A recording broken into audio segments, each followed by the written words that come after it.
After a year of pouring my heart and soul into a project that took me back to my childhood, I think it's time to close out the chapter on the Tyranids. My High Fleet Behemoth, 3rd edition, colour scheme, the white heads, the red stripes, all the time and effort I've put into these models. It's time to close the chapter, start the new. This is the Deathwing Assault Box for the Dark Angels. I'm Matt, and let's get into it.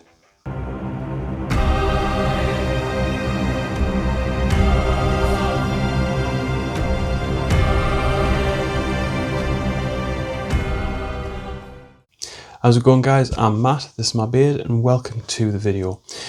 Today we're going to be talking about test models and the importance of test models. Now, I'm pushing myself and my skill limit in my my Dark Angels army, so my Deathwing, purely for 2 reasons. One, I feel that growth for me is going to be quite an important step in my sort of painting journey. But 2, I want to see how far I can actually push myself with the knowledge that I already have and the skill set that I already have, whilst also adding and learning new skills as we go. So first and foremost, why would you do a test model? A test model usually is, as it says on the tin, it's to test. It's to show you as the person who's going to be ultimately painting these models, because you're going to be looking at these colours for, you know, a number of weeks and months to come. So it's going to show you what you're going to be looking for and what you're going to be looking at and how the paint lands on the model itself. And a great way to start test models is actually by getting one of the free models from Games Workshop. So if you go into Games Workshop and you spend a little bit of money in there, and if you give the guy behind the counter a little bit of a cheeky wink, he might actually give you one of the test models. So it's an Infernus Marine, and this is what they look like just when they come. So they come already base coated in blue. However, you can apply your own base coat thereafter in a rattle can form or an airbrush form. So I got myself a test model. I rattle canned it with Wraithbone. So I got the Wraithbone rattle can, base coated the first one that I did. Now, again, it's a test model, so thematically it's not going to make sense. Obviously, this is an Infernus Marine, and the Infernus Marine would normally be the green and then with cream accents, as opposed to the cream with green accents. For me, I decided to just give the colour scheme a try, see how it landed on the model, and I thought it looked quite good. So now I'm going to up my game a little bit. Now, there is a magazine called Combat Patrol, which has come out recently, and within Combat Patrol, you do get decent models for an inexpensive cost. I'm not going to be completing or collecting the entirety of this magazine series, purely on the basis that I don't need all of those models. There's a few models that I will be getting through that magazine, but outside of that, I'm not going to be getting the entirety of it. It's not worth it for me. However, in the first issue, you got a Terminator Capitan, and it looks pretty cool. So I got it, I've built it up, so you'll see that in a sec. I've built it up to a degree, so I've got it in sub-assemblies. It is the push fit model, so it's actually a model that was shown in the Leviathan box set, and its base is pretty cool as well. It's got a Screamer Killer head on the base, and it's quite thematic. It's quite cool. So as of recording this video, I've already done all this, but you'll see it in a second. I've done a couple of sub-assemblies, and I'm going to be base coating it. Now, for me personally, I am going to be using an airbrush. Again, this for me, the first test model was rattle can, and I wasn't quite happy with how it landed on the model. There's 2 reasons why it could be. One is atmospherics. I live in the north of England, and our weather can be exceedingly hot one day and then absolutely freezing the next day, and humidity levels are all over the place at any given time of day. So for me, I can't guarantee that consistency when it lands on the model based on the weather. So I've decided to go down the airbrush route, and I'm quite fortunate in the sense that I've put a bit of money into a decent airbrush kit, and I've used it a couple of times in the past with my Tyranids, and the results are absolutely phenomenal. So the kit that I'm going to be using the Sparmax TC610H Plus. and I'm going to be using the Squidmar edition of the Hardener and Steenbeck Ultra, and that's just for my undercoat. I have both the Ultra and I have the Evolution. I'm not going to be reliant on my airbrushes for this. I'm going to try and predominantly keep it to brushwork. However, for the undercoat, I think just to give me the best possible opportunity to succeed, that base coat for me has to be flat, it has to be thin, it has to allow me to see the details still. Now, you don't necessarily lose much detail when using a rattle can. However, just as I say, purely on the atmospheric side of things, it makes a lot more sense for me to make sure and guarantee that consistency when I go through my army. So the model that I'm making today isn't necessarily going to be a part of my army. It's still a test model, but I'm going to push my skill level and my skill levels to the nth degree with this model, to be honest. So let's get it built, let's get it prepped. It is a push fit model, so certain bits I've push fit and glued in together. Other bits I've left off sprue. I've cleaned them up completely and made sure that they're all ready to rock and roll. And I'm going to get on with the base coating. So let's get it prepped, let's get the base done, and let's take it from there.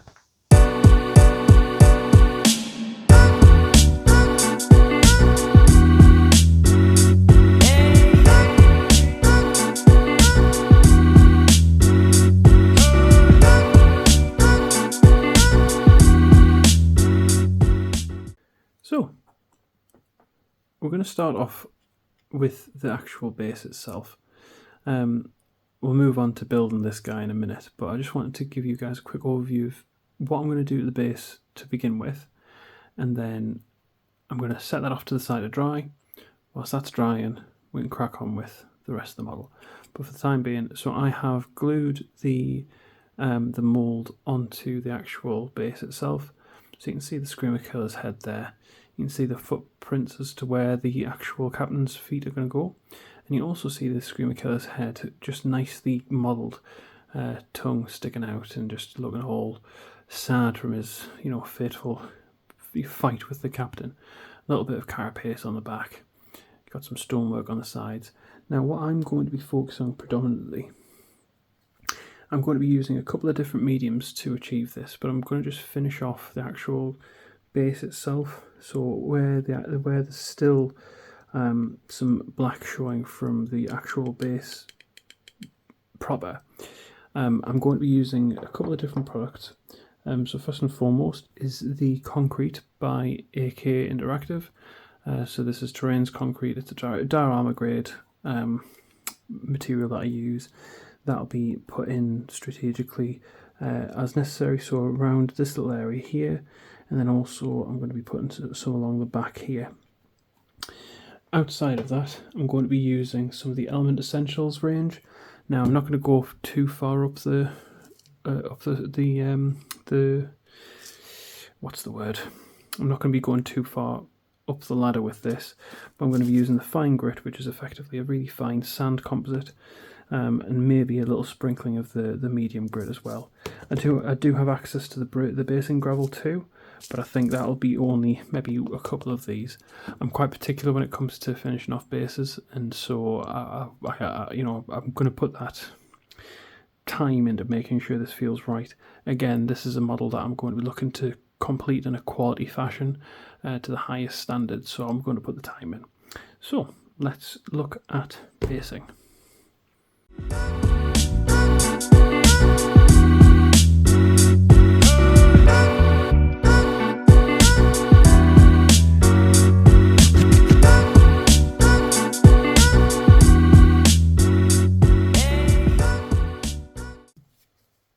So that's the base done to a degree. So I added just a little bit of the fine grit sand. I decided against using the medium grit and the base and gravel purely on the basis that I think it's going to look pretty decent without it. So what I'm going to do, I'm just going to leave this to dry overnight, just so the concrete can set correctly. Once that's sorted and set, it just allows, because I've used it here specifically to give a bit of structure around the side of the edge, like the base. I try and leave the rim of the base as clean as I can because that makes the cleanup process a hell of a lot easier. But basically, once this is all dried up, I'll just clean up some of the rough edges, make sure it's all smooth and ready to be primed. So let's clean up and then move on to building this guy.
There we go.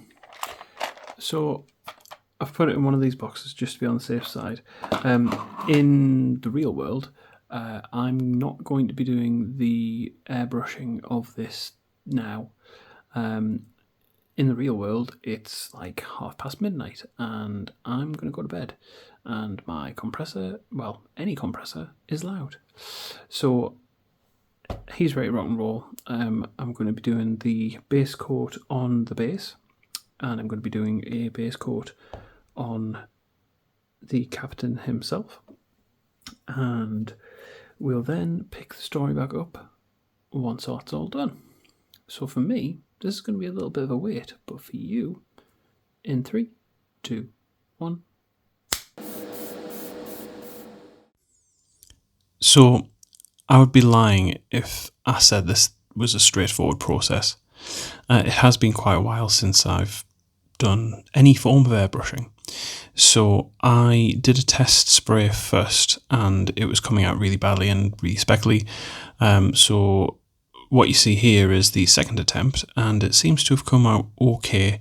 I had to put 2 coats on pretty much everything just to ensure that there was even coverage throughout.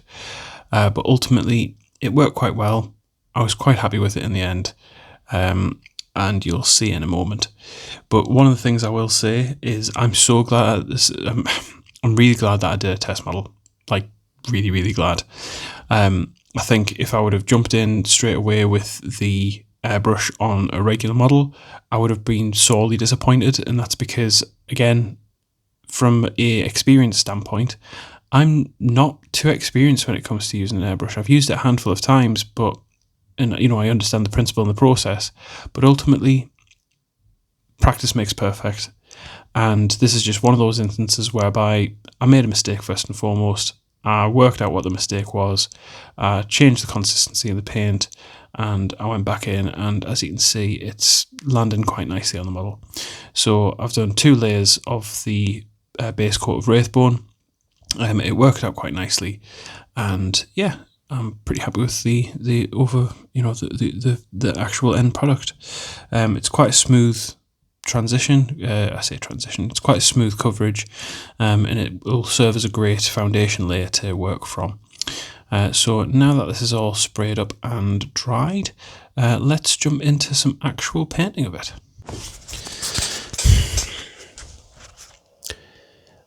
So I'm having a nightmare. Undercoating should be easy, right? So I've done the airbrush. Most of it worked. For one reason or another, I don't know if it's paint consistency or inexperience. It's probably a mix of the two. There was a part of the leg that has basically not worked properly. So I decided to go back in with the rattle can just to top it off, just as a quick, very light, far away spray. It sort of worked, but you can still see where, like, the patch where it's messed up. So I'm gonna lean into it, and I'm gonna continue on. I'm just letting things dry for the time being, but on screen now you can see the distinct patch on the shin where the issue lies. So as I say, I'm going to lean into it and I'm going to make it sort of like a weathering feature and make it look as if like it's been repainted like post battle and just gives a bit more sort of depth to the leg itself. But these things happen. I'm not going to lie, I was a bit annoyed when it happened because it just didn't make any sense to me. But never mind, we move. I'm going to apply some just a brush layer of the Wraithbone and see if that helps sort of top it off and smooth it out. But if that doesn't work, I'm going to lean into it as like a sort of weathering sort of ideal. So outside of that, let's just jump into first stages and let's get painting. 1 hour later.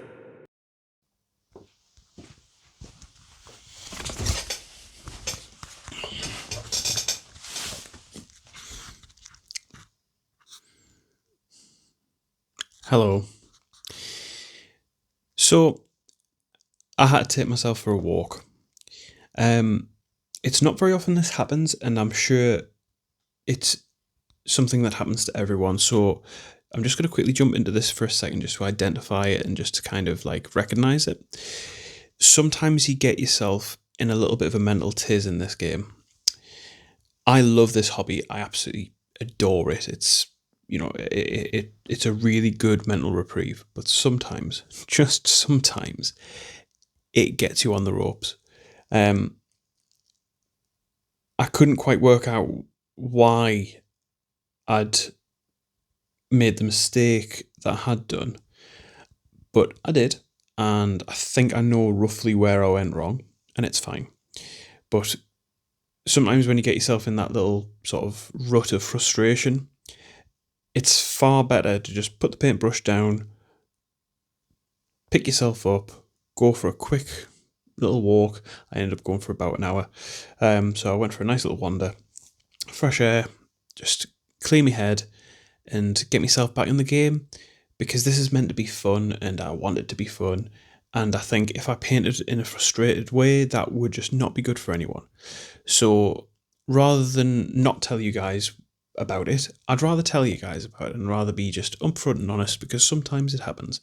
It's something really simple. It's just base coating at the end of the day. I haven't used my my airbrush in quite some time, and I didn't get the paint consistency right, and as such it wasn't landing on the model correctly. It is what it is. It's not a problem. It's nobody's dying, you know what I mean? So clear head, fresh mind. I've got a fresh pair of eyes looking at the model now, and I'm going to take it step by step. So rather than jumping on the model first, I'm going to do the base first. I think if I get the base completed, it'll look so like it's just sets the scene. It makes it look good, and then I'm going to start jumping onto the cape, then go through all the armor and just take it from there. So I think that's good. Look after your mental health. It's really, really important. You need it. As I say, I've just gone for a walk, I've cleared my head, I feel bright as a daisy, and all's good with the world. But anyway, enough of my stupidity. It's time to crack on with this base.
And there we have it.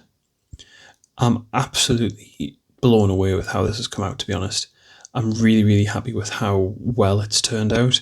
I put a little bit more time and effort into the base than what I usually would. I mean, basing is my favourite part of this hobby, if I'm honest with you, because it's kind of like a picture frame. It sort of sets the scene, and the more ornate and the more beautiful the picture frame, the art tends to follow. So I think this for a base is phenomenal. I love how the gun casings have turned out. So there's 3 there, as you can see. I just put some Retributor armor on there, made it look like my gun casings in my Tracy Pattern Sentry boxes. The Screamer Killer head is modelled on the Screamer Killer that I have for my High Fleet Behemoth, and it's absolutely ideal. I think it looks great with the Blood for the Blood God there. I didn't go too over the top with it. I just wanted to look as if it's been sort of slashed on the throat, or like murdered via way of some form of sword to the neck, because obviously the Terminator Captain has a sword. So there we go. Outside of that, I think that's pretty much it for the base. I was contemplating putting a tuft on, but I decided against it. I think it just looks good as it is. Now, obviously, you can see there's 2 holes, which are the push fit holes for the Terminator himself. But outside of that, this is a brilliant base. I'm really, really happy with it.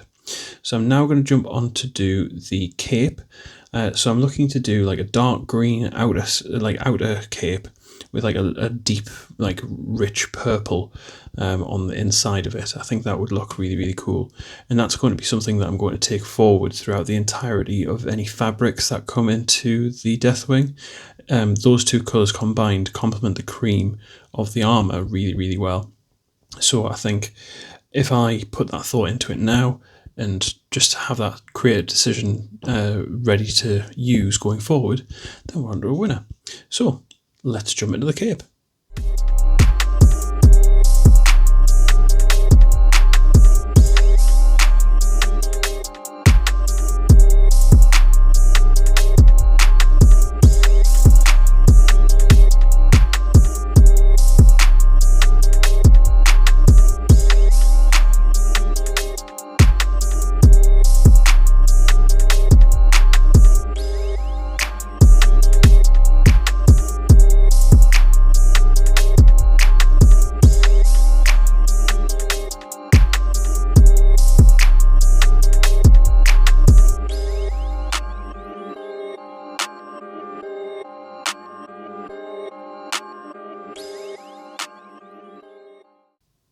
And there we have it.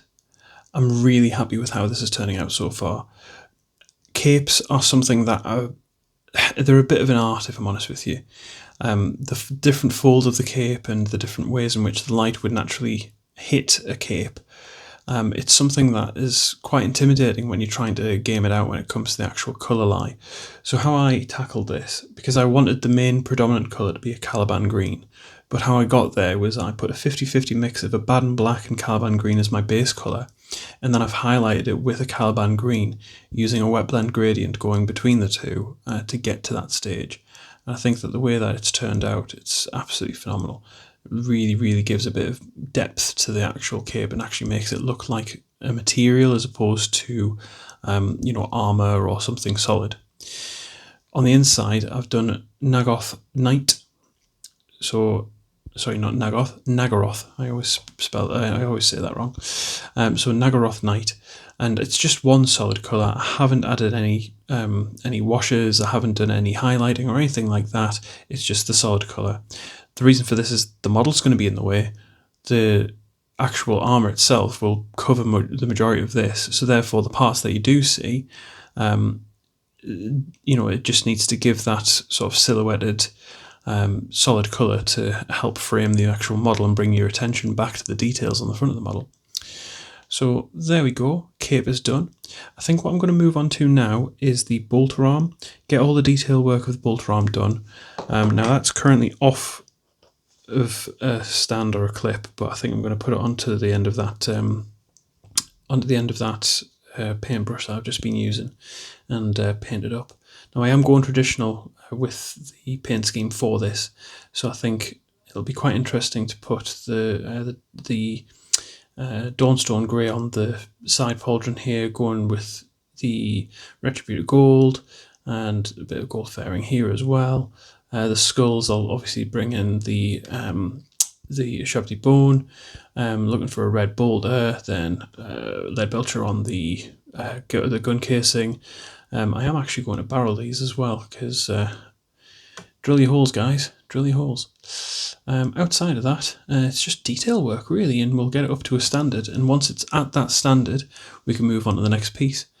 What I would like to do is, once I've done all the parts separately, I'll bring them all together and then I'll bring them down with the washers, and that's where it really comes into its own. So it'll go from being very block, very colourful, into the much more muted and subdued, darker hues that I want it to be, and then we'll bring it slightly back up with a couple of edge highlights here and there on the sharper areas, going back to the original base colours.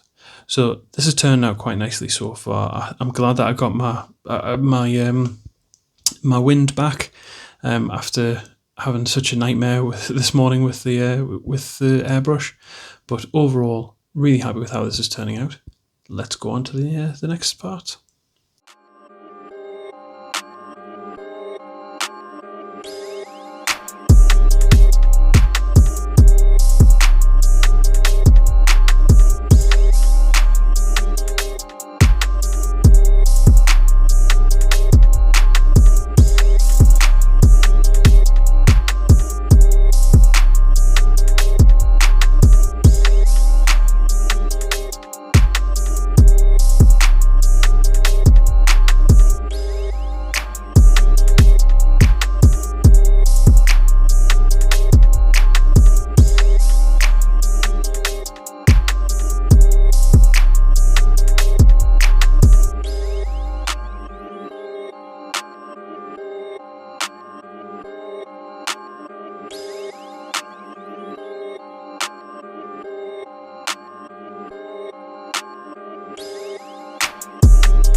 So I've reached a bit of a weird impasse with this build, which is oddly enough what I need to do.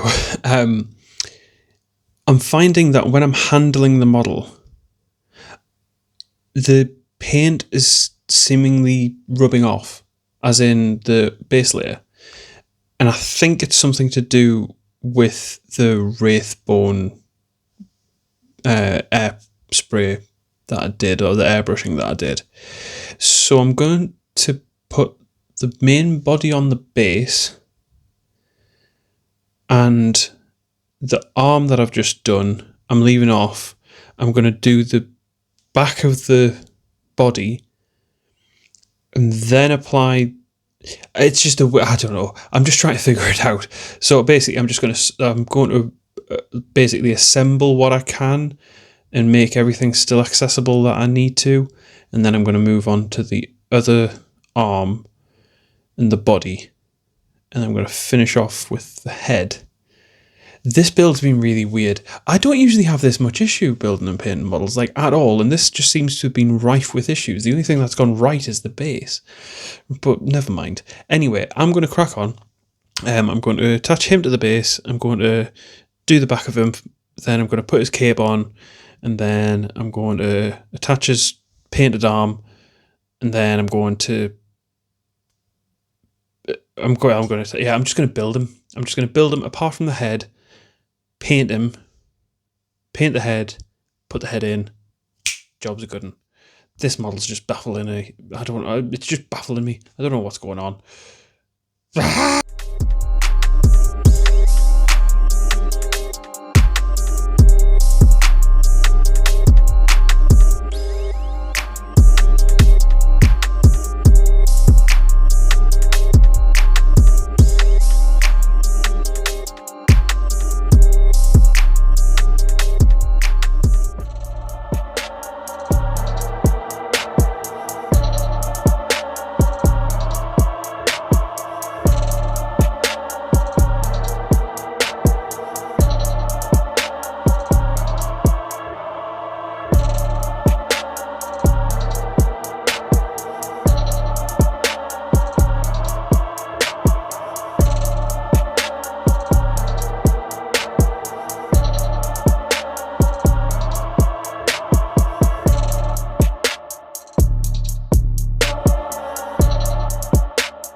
Hello, post-video editing Matt here. I completely and utterly forgot to do a little transition between me doing all the bits and then showing you guys the finished model.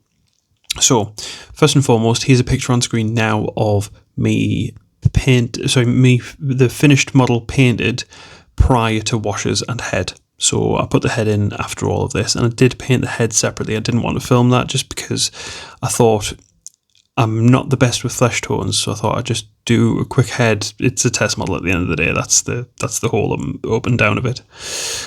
So as I say, on screen now is the picture of the pre-shaded or pre-washed model, so fully painted and on the base. I apologise for the little bit of a jump in time here, but I think you're about to hear quite a bit of sort of rhetoric and background. So yes, thank you very much for watching the video, by the way, and thank you very much for being on this journey with me. This model has nearly wiped me out. It's been amazing and I've learned a lot, but it's also been very challenging. So anyway, back to Matt summarising everything. I think it's time to call it. This model's been quite a task. It's been quite laborious to try and get it done. So overall, I'm quite happy with how it's turned out. I think from the very get-go, I was in a bit of a battle with the Wraithbone. That really kind of knocked me for the rest of the project, and I'm not going to sit here and pretend that it was all roses. It wasn't all roses. I've learned a lot doing this model, and I'm quite happy with how the end model's turned out. However, there is an absolute need and requirement to get that base level or that base undercoat correct if I'm going to move on to the rest of my Deathwing. This was a test model. It was a test model that was going to push my skill, but it was also a test model that was going to push my ability and to help me identify my areas of weakness. So we'll go with the areas of weakness first. I think the first area of weakness is my wash application. Wash applications, I think I need to take a little bit more time and maybe even thin the washes. You can see that it's recess pooled in certain areas and it's a little bit darker in certain areas than it is in other areas, and that's probably because in the past I've literally just slapped on the wash and then just like dip pooled the larger poolings away as it started to dry. So I think with this model, I think I try my best to sort of wick away as I was going, and I try my best to make sure that I was keeping on top of the pooling. But again, I'm quite happy with how it looks. The Wraithbone with the Seraphim Sepia, that wash and that blend and that end result is perfect. I think that's exactly what I want. However, I'm not too sure whether I'm going to go forward and use Wraithbone. I'm not sure. I need to find either I need to get another tin of Wraithbone spray and actually try it again, or I need to figure out if there's a way to get Wraithbone in a dropper bottle for my airbrush and actually get a decent consistency from the get-go. I need to test it again. And I think what I'm going to do a couple more tests. I'm not going to do them on the channel, I'll do them in the background, and then I'll give you guys a roundup of the tests that I've done when I do finally start my Deathwing. But that's the negative stuff out of the way. Let's look at the positives, okay? So first and foremost, this is probably one of the better models that I've painted in my time. It's not the best. Not the best by any stretch of the imagination. But it's good. It's different. It's a little bit more box arty than I'm used to. It's a little bit more a little bit less grimdark than I'm used to, and that's a step outside of my comfort zone.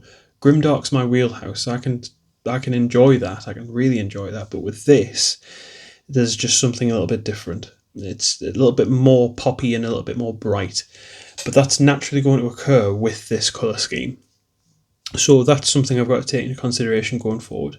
Now, with this being a test model, I am going to point out two things, and that's the two shoulder pads that he has. He has these two shield-shaped shoulder pads that adorn each side of his pauldrons.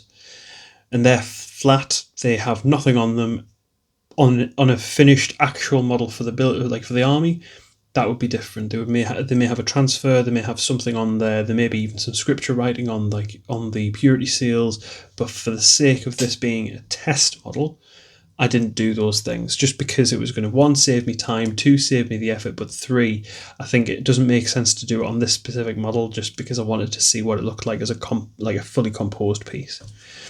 So I think overall I'm happy with how it's turned out. I think the gold works really well and it contrasts nicely with the bone colour, the weathered bone colour using the Seraphim Sepia. I think the red bolter, I am used to just doing guns in a metal colour. Having a red bolter actually looks pretty cool. I haven't edge highlighted or anything like that on this one. I've just simply done the it was actually a corn red, which I've null and oiled down, so it's a little bit duller. But again, it looks good. And I think if I were to actually put a bit more time into the finishing of this, because I think it's done from a test model perspective, because I wanted to understand what the composition of the model would look like with the Caliban green crossed with the Wraithbone and the Seraphim Sepia, with the gold and the Dawnstone. Like, I wanted to just see how it all fit and melded together. And I think in this model, I think it works quite nice. Other than that, the bases are brilliant. I know that's not what we're doing this test model for, but I wanted to just put a little bit of time in the base because obviously this is part of a story. This is part of like a longer term plan and goal for what I'm doing with the Deathwing.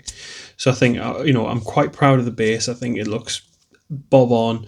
It's very, very reminiscent of the Screamer Killer that I've got for my Behemoth army. So I was about to call it a gang then. My Behemoth gang. No, my High Fleet Behemoth. I think it looks really, really good. One final point of critique is probably going to be the cape. I think for the cape, it looks okay. And I like how I've done the purple underneath. It works perfectly. The green, I think I need to work on. So funnily enough, I think I might get 1 or 2 more copies of issue 1 of Combat Patrol and do champions. So I do, not champions, Terminator captains.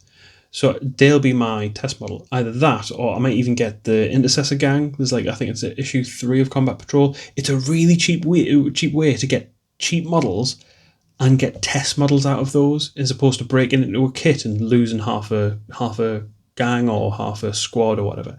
So I might pick up a couple of issues of Combat Patrol for test modelling. But outside of that, it was fun. I don't particularly like push fit, but that's just me.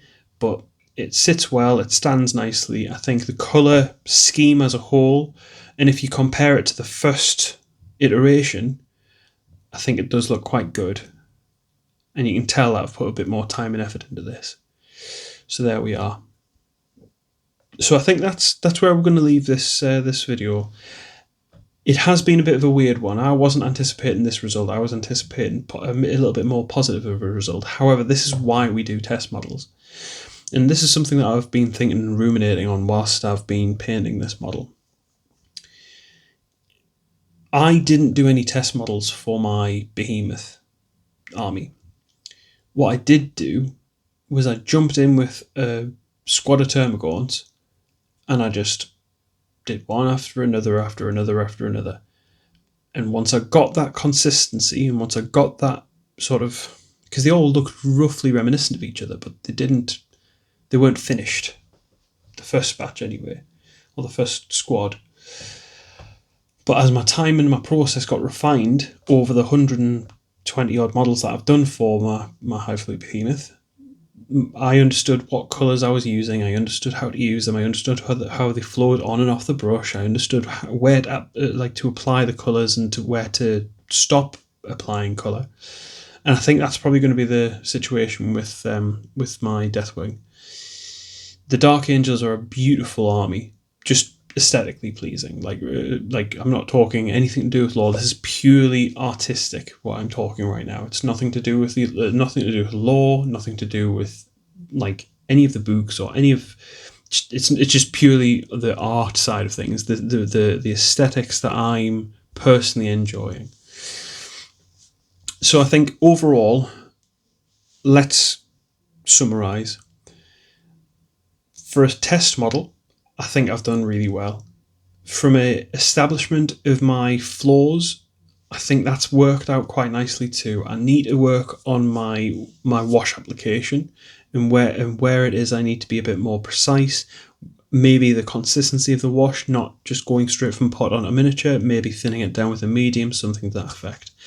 Now I am just looking at the model now just to make sure that I'm getting this right, so that's why I'm not looking at you guys.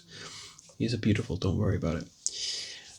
The cape, I think I need to work on my cape scheme for the back, for the green, the dark green to the Caliban green. So it was a 50-50 with the Abaddon black and Caliban green, and then I stepped it up to a Caliban green for the highlighting of the folds, just to reminisce a bit of light. The gold I'm quite happy with. I think I need to maybe wash it down somewhat because I've left it unwashed at this point, and I do like it. I think it looks quite good. It is a little bit rough and ready, but it does look quite good. The power sword, I didn't do any of the power nodes or anything like that. I just put a simple lead belcher and Nolan oil, with obviously the blood for the blood god on there as well.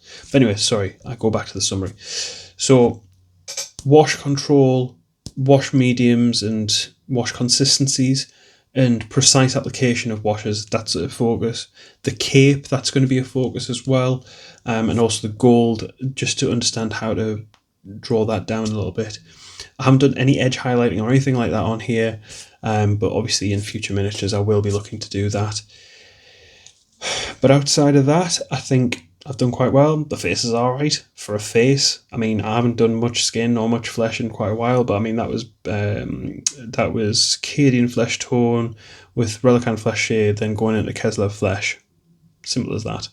And it gave me the shade and shadowing that I needed, but then it also brought it up. I used a toothpick for the dot in the black for the iris, and very, very, very careful dot of the white. But again, we don't look at the eyes of models. That's just not a thing you should do. Just don't do that.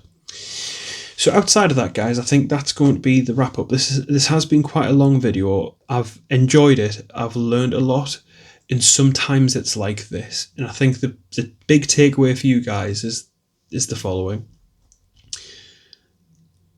If you're buying a box of models to paint for yourself, any paint scheme that you do on that model is unique to you. Doesn't matter whether you're following a recipe, it doesn't matter whether you're following somebody else's way of doing it.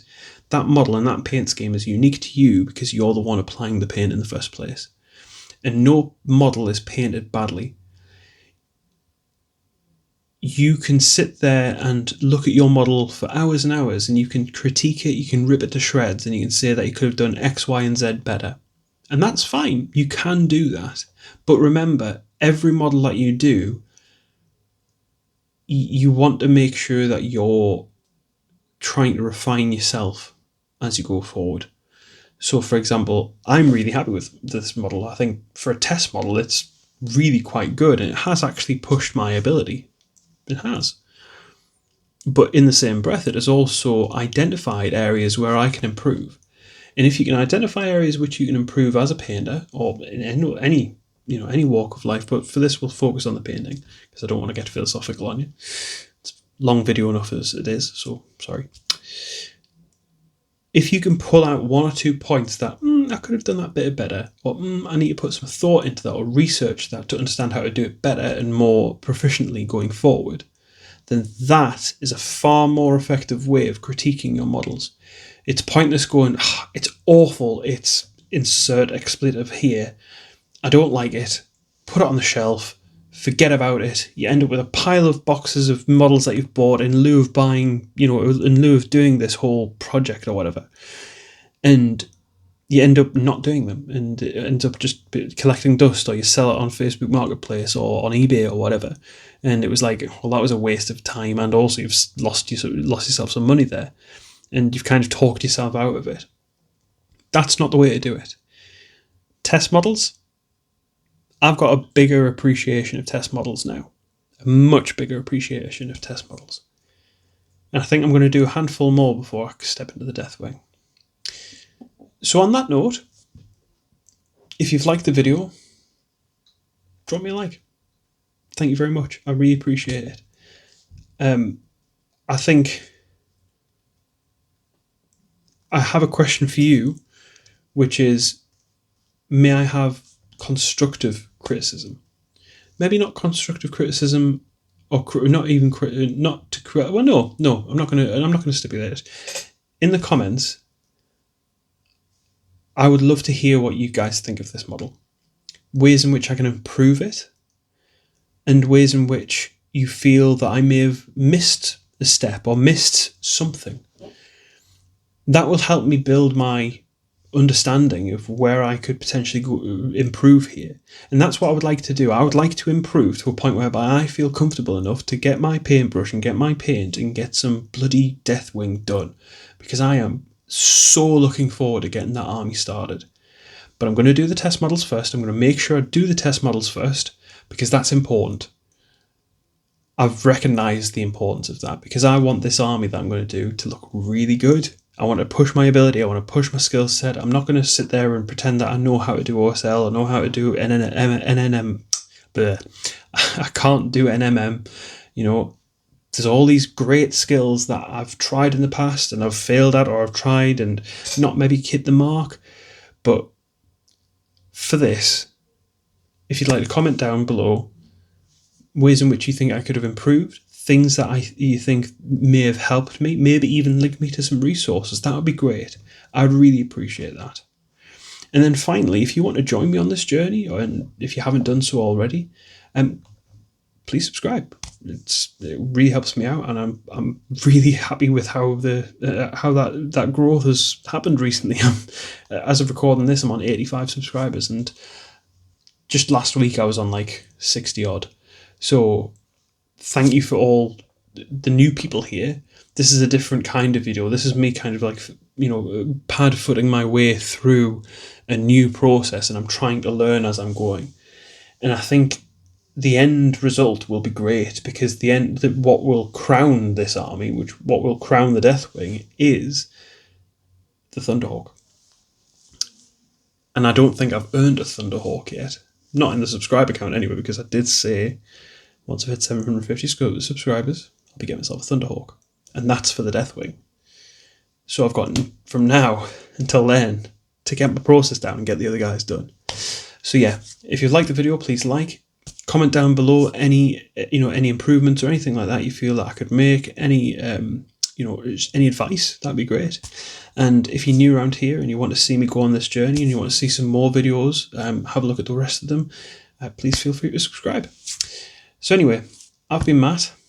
This has been my beard. Thank you very much for sticking around, if you have done, for this very long video. And I'm going to go. Catch you later, guys.